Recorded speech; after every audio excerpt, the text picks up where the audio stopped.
Jumpa lagi di Remung. Ya, kali ini kita bahas yang simple-simple aja ya. Begini ya, kawan-kawan.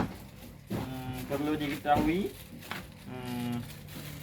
diketahui, bahwa yang terjadi saat ini adalah polemik 4 pulau yang direbut oleh Sumatera Utara. Jadi ini banyak ya yang sudah mengangkatkan tema-tema ini, banyak yang sudah mengangkatnya ya. Jadi kita perlu yang namanya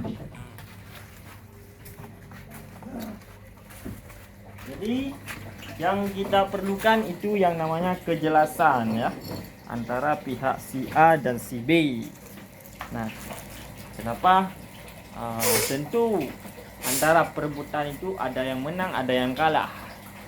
Nah, jadi perebutan wilayah itu tentu didalangi oleh kesalahpahaman antara kepemilikan daerah tersebut, sehingga terjadi sengketa. Nah, kita nggak tahu ya mana yang benar, mana yang salah, itu kita kurang paham. Nah, yang perlu kita ketahui, yang lebih mengetahui itu bukan kita siapa pemilik wilayah tersebut, tapi yang lebih mengetahui itu adalah Allah Subhanahu wa Ta'ala. Nah, jadi teman-teman, para politikus yang sedang bersengketa seperti Pak Muzakir Manaf itu mengambil sikap dengan tidak peduli, bukan tidak peduli, berarti lebih kepada diam ya. Saat ini yang kita butuhkan itu yaitu diam adalah emas.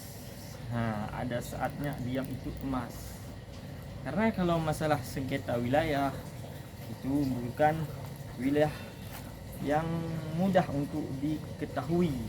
Nah, jadi perlu diteliti oleh para ahli dalam bidang pertanahan, dan tentu bukan sembarangan orang.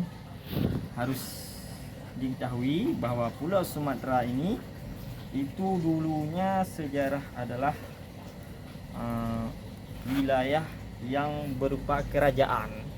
Kerajaan itu ada perbatasan, dan di situ akan terjadi peperangan bila ada perebutan wilayah, dan itu akan menjadi peperangan.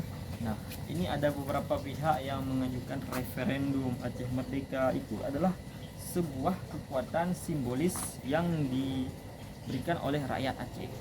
Tentu itu adalah pandangan yang betul-betul adalah emosional. Nah, jadi polemik ini bila diperkeruh mungkin akan berkepanjangan. Apalagi wilayah yang menjaga wilayah tersebut itu haruslah orang yang bijaksana, bukan orang sembarangan.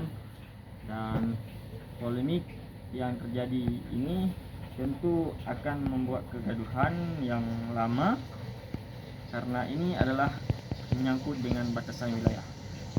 Apabila pemiliknya adalah seorang yang bijaksana, tentu akan mengelola wilayah tersebut dengan baik. Tapi apabila pemiliknya itu adalah orang yang tidak bijaksana, tentu akan menjadi kemaksiatan yang terjadi di pulau itu. Tentu lebih baik pulau tersebut, 4 pulau itu diserahkan kepada Aceh, karena Aceh lebih kental dengan syariat Islamnya dibandingkan Sumatera Utara. Sekian, assalamualaikum warahmatullahi wabarakatuh. Waalaikumsalam. Dalam peta.